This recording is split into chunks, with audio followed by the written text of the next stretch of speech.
수표들이 장례식장 바닥을 나뒹굽니다. 그 지폐는 단순한 부조금이 아니었습니다. 그것은 가족의 결말을 알리는 서명 없는 문서였죠. 하지만 그날 그녀는 고개를 들었습니다.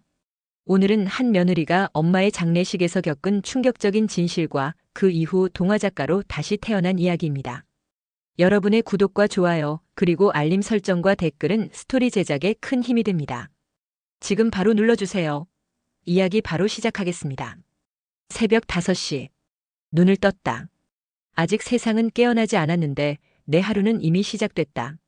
형광등 불빛 아래 붓을 들고 그림을 그린다. 눈은 무겁지만 이 시간만큼은 온전히 내 시간이다. 달빛 아래 홀로 서 있는 작은 소녀의 모습을 그려내려간다. 그림 속 소녀는 달을 향해 손을 뻗고 있다. 아직 모든 것이 완성되진 않았지만 이 그림에 담긴 이야기는 내 마음속에 또렷하다. 방문이 살짝 열리는 소리에 고개를 돌렸다. 서아가 잠옷 차림으로 문간에 서 있다. 졸린 눈으로 내 작업을 바라보는 눈빛이 호기심으로 가득하다. 서아야, 왜 벌써 일어났니? 아직 6시도 안 됐는데. 서아는 이미 내 옆에 와서 그림을 들여다보고 있다. 달림이 데려간 엄마라는 제목의 동화책. 내가 3년째 작업 중인 미완성 프로젝트다. 매일 조금씩 퇴근 후 남는 시간과 새벽 시간을 쪼개 그리고 쓰는 이야기다. 서아는 이 이야기를 무척 좋아하고 내가 한 페이지라도 더 완성할 때마다 기뻐한다. 오늘은 할머니 병원에 갔다가 엄마 일하러 가야 해. 서아는 학교 끝나고 아빠 만나러 가는 거 잊지 마. 서아의 표정이 어두워졌다. 아빠와의 만남은 서아에게 그리 즐거운 약속이 아니다. 한 달에 2번 의무적으로 이루어지는 만남이다. 엄마, 오늘은 안 가면 안 돼? 단호하게 고개를 저었다. 남편과 사실상 별거 중인 상태지만 아직 이혼은 하지 않았고 아이에게 아버지의 존재를 부정하고 싶지 않았다. 남편은 학교에서 점잖은 교사로 통했지만 집에서는 달랐다. 최근에는 학교 행정실에서 일하는 이지윤과 관계가 소문이 나고 있었지만 그런 이야기를 서아에게 들려주고 싶지 않았다. 아이 앞에서만큼은 남편에 대해 나쁘게 말하지 않으려 노력했다. 서아를 학교에 보내고 한숨을 내쉬었다. 벽시계를 보니 7시가 넘어가고 있었다. 서둘러 준비를 마치고 집을 나섰다. 가방 속에서 전화벨이 울렸다. 남편이었다. 일주일 넘게 연락이 없다가 갑자기 전화를 걸어온 것이다. 오늘 서아 만나기로 했잖아. 근데 일이 좀 생겼어. 못 만날 것 같다고 전해줘. 또다시 약속을 어기는 남편. 이번이 3번째다. 서아는 겉으로 내색하지 않지만 아빠에게 실망하고 있다는 것을 알고 있다. 일이 뭔데요? 서아가 많이 기대하고 있는데. 남편은 짜증스러운 목소리로 대답했다. 그냥 학교 일이야. 너한테 일일이 설명할 필요 없잖아. 그냥 전해. 전화가 끊겼다. 가슴 한편이 무거워졌다. 학교 일이라. 아마도 이지윤과의 데이트겠지. 이런 생각을 하는 내가 비열하게 느껴졌지만 남편의 행적을 모를 리 없었다. 요양원 동료의 딸이 같은 학교에 다니는데 남편과 이지윤이 함께 있는 모습을 여러 번 봤다고 했다. 오전 8시 어머니가 입원해 있는 병원에 도착했다. 어머니는 말기암으로 투병 중이었고 의사는 시간이 얼마 남지 않았다고 했다. 병실에 들어서자 창백한 얼굴로 누워있는 어머니가 보였다. 형광등 불빛 아래 더욱 창백해 보이는 얼굴이 내 가슴을 조여왔다. 어머니의 손을 잡았다. 차갑게 식어가는 손이었다. 어머니는 희미하게 웃으며 나를 바라보았다. 수진아, 그 책 다 썼니? 어머니는 내가 동화작가가 되고 싶어 한다는 것을 알고 계셨다. 내가 어릴 때부터 이야기를 만들고 그림을 그리던 모습을 기억하고 계셨다. 아직이요. 조금만 더 시간이 필요해요. 어머니는 힘겹게 고개를 끄덕였다. 그리고 희미한 목소리로 말씀하셨다. 내가 행복했으면 좋겠다. 눈물을 참으며 고개를 끄덕였다. 요양원으로 향하는 버스 안에서 남편의 모습이 떠올랐다. 처음 만났을 때 그는 다정하고 배려심 많은 사람이었다. 대학 교육학과 조교로 일하던 그는 항상 책을 품에 안고 다녔다. 그런 모습에 반해 결혼까지 했지만 서아가 태어나고 얼마 지나지 않아 그는 변하기 시작했다. 늦은 귀가 무시하는 태도 그리고 지금의 외도까지. 낮에는 노인들을 돌보고 밤에는 동화를 그리는 살. 2개의 삶을 오가며 하루하루를 버텼다. 어둠 속에서 빛을 찾는 것처럼 나는 동화 속에서 위로를 찾고 있었다. 일주일이 지났다. 병원에서 걸려온 전화 한 통. 어머니가 세상을 떠났다는 소식이었다. 예상했던 일이었지만 그 소식을 듣는 순간 내 두 다리에서 힘이 빠져나갔다. 전화기를 들고 있던 손이 떨렸고 목구멍에서는 아무 소리도 나오지 않았다. 그저 알겠습니다라는 말만 간신히 내뱉었다. 장례식 준비에 정신없이 하루가 지나갔다. 남편에게 연락했지만 전화를 받지 않았다. 문자도 읽지 않은 채로 남아있었다. 결국 시어머니에게 전화를 걸었다. 어머니, 제 친정어머니가 돌아가셨어요. 시어머니의 반응은 차가웠다. 그래? 몸은 편하시겠네. 도혁이는 학교 일이 바빠서 내가 전해줄게. 장례식은 어디서 하니? 시어머니의 말투에 가슴이 철렁 내려앉았다. 몸은 편하시겠네라니. 돌아가신 분에 대한 예의가 아니었다. 속상했지만 더 이상 말다툼하고 싶지 않아 장례식장 위치만 알려주고 전화를 끊었다. 장례식장. 조문객들이 하나둘 모여들었다. 나는 검은 상복을 입고 영정 사진 옆에 서 있었다. 어머니의 사진 속 미소가 나를 바라보는 것 같았다. 진짜 웃음이었을까? 아니면 카메라를 위한 표정이었을까? 잘 알 수 없었다. 그저 내 힘으로 어머니를 끝까지 보내드려야 한다는 생각뿐이었다. 장례식 첫날 계속해서 남편의 연락을 기다렸다. 하지만 전화기는 침묵을 지켰다. 메시지도 전화도 없었다. 장례식 첫날이 지나고 이튿날이 되었다. 여전히 남편의 모습은 보이지 않았다.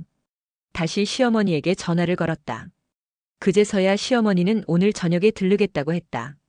남편은 학교 일이 바빠서 마지막 날에나 들를 수 있을 것 같다는 말도 덧붙였다. 저녁이 되어서야 시어머니가 도착했다. 그녀는 조문객처럼 보이지 않았다. 마치 모임에 참석하는 것처럼 화려한 옷차림이었다. 조문 예절에 어긋나는 행동이었지만 굳이 지적하고 싶지 않았다. 시어머니는 간단히 절을 올리고 나에게 다가왔다. 수진아, 많이 힘들지? 근데 인생이 다 그런 거야. 내 어머니도 이제 편해지셨겠네. 또다시 편해졌다는 표현. 시어머니의 말에 가슴이 아팠다. 하지만 이미 예상했던 반응이었다. 시어머니는 항상 그런 식이었다. 타인의 감정에 무감각한 사람. 시어머니는 자리에 앉아 주변 사람들과 잡담을 나누기 시작했다. 나와 어머니에 대한 이야기가 아니라 자신의 아들 자랑이었다. 얼마나 좋은 교사인지, 학부모들에게 얼마나 인기가 많은지, 승진 가능성이 얼마나 높은지. 장례식장의 분위기와는 전혀 맞지 않는 이야기들이었다. 친척들과 지인들이 내게 조심스레 물었다. 수진아, 남편은 어디 있니? 그때마다 나는 어색한 미소를 지으며 대답해야 했다. 학교 일이 바빠서요. 곧 올 거예요. 가슴속에는 분노가 쌓여갔다. 학교 일이 바빠서? 아내의 어머니 장례식보다 중요한 일이 무엇이란 말인가? 모두가 알고 있었다. 그가 이지훈과 함께 있다는 것을. 장례식 3일째 마지막 날. 남편이 드디어 장례식장에 도착했다. 남색 양복을 입은 그의 모습은 마치 장례식장이 아닌 학부모 상담을 위해 온 것 같았다. 목에는 화려한 넥타이까지 메고 있었다. 남편은 영정 사진 앞에서 형식적인 절을 올렸다. 그리고 내게 다가와 작은 목소리로 말했다. 이제 됐지? 내 어머니 장례까지 다 치렀으니. 그의 말은 끝을 맺지 못했다. 무슨 말을 하려는 건지 이미 짐작하고 있었다. 이혼. 그 말이 남편의 입에서 나오기만을 기다리고 있었다. 하지만 남편은 그 말을 직접 꺼내지 않았다. 대신 시어머니가 그 역할을 대신했다. 시어머니는 나를 한쪽으로 불러냈다. 장례식장 복도로 나온 우리. 시어머니는 주변을 살피더니 작은 목소리로 말했다. 이제 됐잖아. 내 도리 다 했어. 이혼하고 그만 애꿎은 서와 힘들게 하지 마. 눈이 커졌다. 장례식장에서, 그것도 어머니의 마지막 날에 이런 말을 듣게 될 줄은 몰랐다. 내 손에는 아까 받은 조문 봉투가 여전히 들려 있었다. 시어머니의 말이 계속됐다. 도혁이 새 출발하려고 해. 너도 알잖아, 이지훈이랑 사이 좋은 거. 우리가 얼마나 참았는지 알아? 너랑 도혁이가 맞지 않는 건 우리도 알고 있었어. 근데 서아 때문에 참고 있었지. 이제는 그만하자. 봉투에 넣어둔 거 봤지? 넉넉히 준비했으니 걱정 말고. 봉투를 내려다보았다. 그제서야 이 봉투가 단순한 조문 봉투가 아니라는 것을 깨달았다. 봉투 안에는 수표가 들어있었다. 액수를 확인한 내 얼굴이 창백해졌다. 위자료였다. 남편과 시어머니는 내 어머니 장례식을 이혼을 통보하는 자리로 선택한 것이다. 시어머니의 말은 계속됐다. 이지훈이 곧 애 가질 거래. 아이도 생기고 하니까 빨리 정리하는 게 서로 좋을 것 같아. 여태까지 도혁이가 참은 것도 다 고마워해야 해. 다른 남자 같았으면 벌써 나가라고 했을 거야. 순간 귀가 멍해졌다. 이지훈이 임신했다고? 내가 참았다고? 가슴속에서 분노가 치솟았다. 지난 3년간 남편의 외도를 알면서도 참아왔다. 서아 때문에 그리고 어머니의 병간호 때문에 이혼을 생각할 여유조차 없었다. 그런데 이제 와서 마치 자신들이 피해자인 것처럼 말하다니. 그때 남편이 다가왔다. 그의 눈에는 어떤 죄책감도 보이지 않았다. 오히려 모든 일이 순조롭게 진행되고 있다는 안도감마저 느껴졌다. 남편은 내 표정을 살피더니 말했다. 서아는 내가 데려가는 게 낫지 않겠어? 학교 교사인 내가 키우는 게 아이 교육에도 좋을 거야. 숨을 깊게 들이마셨다. 창백했던 내 얼굴에 조금씩 혈색이 돌아왔다. 분노였다. 어머니의 영정 사진이 걸린 장례식장에서 그녀를 보내드리는 마지막 날에 이런 치욕적인 제안을 받은 것이다. 지훈 씨랑 새 가정 꾸리려면 서아도 필요하겠네요. 모범적인 가정교사로서 이미지도 중요하고. 내 말에 남편의 얼굴이 붉어졌다. 그런 게 아니야. 서아가 내 딸이니까 그런 거지. 법적으로도 내가 양육권을 가질 가능성이 높아. 내가 학교 교사고 너는 요양보호사잖아. 법원에서는 아이의 미래를 더 중요하게 생각할 거야. 시어머니도 거들었다. 그래, 수진아. 현실적으로 생각해봐. 내가 서아를 키우면 뭐가 좋겠니? 우리가 키우면 최고의 교육을 시켜줄 수 있어. 사교육비도 얼마든지 대줄 수 있고. 그들의 말에 가슴이 찢어지는 듯 했다. 서아는 내 전부였다. 그런데 그들은 마치 물건을 나누는 것처럼 아이에 대해 이야기하고 있었다. 한편 장례식장 한쪽에서는 서아가 할머니의 영정 사진을 바라보고 있었다. 아이는 어른들의 대화를 듣지 못했지만 무언가 심상치 않은 일이 벌어지고 있다는 것을 직감한 듯 했다. 아이의 눈에는 어른들이 보지 못하는 무언가가 보이는 듯 했다. 할머니의 영정 사진 속 미소가 슬픔으로 변한 것 같았다. 시어머니는 내 어깨를 토닥이며 말했다. 생각해봐, 수진아. 우리 모두를 위한 결정이야. 이제 내 인생 살아. 젊으니까 다시 시작할 수 있어.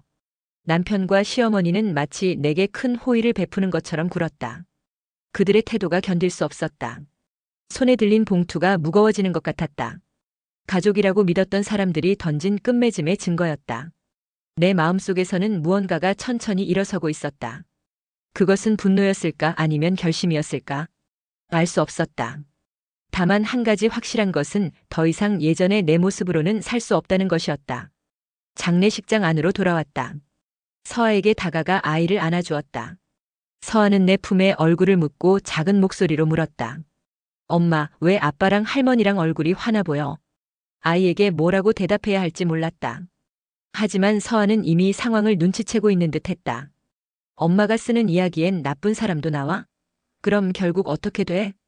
아이의 질문은 단순했지만 그 안에 담긴 의미는 깊었다. 그것은 우리의 미래에 대한 질문이기도 했다. 잠시 생각한 후 대답했다. 그래, 나쁜 사람도 나오지. 하지만 결국 주인공이 웃게 되지. 서아는 내 대답에 고개를 끄덕였다. 그리고 작은 목소리로 말했다. 엄마, 나는 아빠랑 살기 싫어. 아이의 말에 가슴이 찢어지는 듯 했다. 이 어린아이가 이미 모든 상황을 이해하고 있었던 것이다. 서아를 더 꼭 안아주었다. 걱정 마, 서아야. 우리는 항상 함께 있을 거야. 몇몇 조문객들이 하나둘 자리를 뜨기 시작했다. 시어머니는 내게 다가와 작은 목소리로 말했다. 이제 생각해봤어? 다들 기다리고 있어. 시어머니의 말에 고개를 끄덕였다. 그리고 장례식장 중앙으로 천천히 걸어갔다. 남편과 시어머니의 시선이 내 움직임을 좇았다. 나는 봉투를 들어올리며 목소리를 높였다. 이건 부조가 아닙니다. 사람 하나 내치고 받는 퇴직금이에요. 모두의 시선이 나에게 쏠렸다. 남편의 얼굴이 창백해졌다. 시어머니는 당황한 듯 주변을 살폈다. 하지만 이미 늦었다. 나는 봉투를 남편의 얼굴을 향해 던졌다. 봉투가 남편의 얼굴을 때리고 바닥에 떨어졌다. 봉투 안에서 수표가 미끄러져 나왔다. 1,000만 원짜리 수표였다. 장례식장은 순간 정적에 휩싸였다. 어머니의 장례식에서 이런 짓을 하다니. 정말 수치스럽네요. 이제 다시는 저희 모녀를 찾아오지 마세요. 서아는 제가 키울 겁니다. 남편은 얼굴이 붉어져서 무언가 말하려 했지만 목소리가 나오지 않았다. 시어머니는 재빨리 수표를 주워 가방에 넣었다. 그리고 서둘러 남편의 팔을 잡아 끌었다. 두 사람은 어색한 걸음으로 장례식장을 빠져나갔다. 정적 속에서 하나둘 박수 소리가 터져나왔다. 요양원 동료들과 친척들이 나를 응원하는 박수를 보내고 있었다. 아마도 모두가 남편의 외도와 시어머니의 횡포에 대해 알고 있었던 모양이었다. 나는 서아에게 다가가 아이를 꼭 안아주었다. 아이는 내 품에 얼굴을 묻었다. 그리고 작은 목소리로 물었다. 엄마, 우리도 결국 웃게 될 거야, 그치? 그 질문에 확신을 담아 고개를 끄덕였다. 우리는 반드시 웃게 될 것이다. 오늘 이 장례식장에서 퍼부어진 수치심과 모욕을 딛고 새로운 삶을 시작할 것이다. 이것이 내가 내린 결심이었다. 한 달이 지났다. 변호사 사무실에 앉아 이혼 서류에 서명하고 있었다. 남편은 처음에 서아의 양육권을 주장했지만 장례식장에서의 일이 알려지면서 더 이상 무리한 요구를 할 수 없게 됐다. 그 대신 고액의 위자료를 지불하기로 했다. 정수진 씨, 이것으로 모든 절차가 끝났습니다. 양육권은 당신에게 있고 위자료 5천만 원과 매달 양육비를 받게 될 겁니다. 변호사의 말에 고개를 끄덕였다. 이제 정말 새로운 시작이다. 남편과 시어머니의 그림자에서 벗어나 서아와 단둘이 새 삶을 시작할 수 있게 됐다. 위자료로 새 집으로 이사했다. 작지만 깨끗한 아파트였다. 서아의 방과 내 작업실로 사용할 방까지 있었다. 동화작가 등단을 위한 준비도 시작했다. 달님이 데려간 엄마의 원고를 정리하고 출판사에 보냈다. 제시도 클로드가 메시지길이 제안에 도달하여 응답을 일시 중지했습니다. 계속하기를 입력하시면 대화를 이어갈 수 있습니다. 이계속 편집 6장 마이너스 정리의 기술 계속. 서아와 함께 새로운 삶에 적응해 가고 있었다. 아이도 학교에서 더 활발해진 것 같았다. 더 이상 아빠와의 의무적인 만남에 스트레스 받지 않아도 됐으니까. 가끔 남편이 전화를 걸어와 서아를 만나게 해달라고 요청했지만 서아가 원하지 않으면 강요하지 않기로 했다. 출판사에서 연락이 왔다. 달님이 데려간 엄마 원고를 검토했는데 공모전에 출품해보는 게 어떻겠냐는 제안이었다. 신인 동화 작가 공모전이 다음 달에 마감이라고 했다. 당장 원고를 다듬기 시작했다. 이제는 하루 종일 요양원에서 일하는 것이 아니라 시간제로 전환해 더 많은 시간을 글과 그림에 투자할 수 있었다. 엄마, 내가 그림 좀 도와줄까? 서아가 내 옆에 앉았다. 아이에게 작은 붓을 건네주었다. 서아는 조심스레 붓을 잡고 그림 속 하늘에 작은 별들을 그리기 시작했다. 아이의 솜씨가 점점 늘고 있었다. 공모전 원고를 제출하고 결과를 기다리는 동안에도 새로운 이야기를 구상했다. 다음 이야기의 제목은 봉투 속의 진심. 어머니의 장례식에서 있었던 일을 모티프로 한 이야기였다. 공모전 결과가 발표됐다. 달님이 데려간 엄마가 대상을 수상했다. 믿기지 않는 소식이었다. 요양원 동료들과 서아 모두 환호성을 질렀다. 시상식 날 서아와 함께 출판사로 향했다. 무대에서 상을 받으며 소감을 말했다. 이 이야기는 제 어머니와 제 딸 서아, 그리고 저 자신의 이야기입니다. 삶은 때로 우리에게 감당하기 힘든 상실을 안겨줍니다.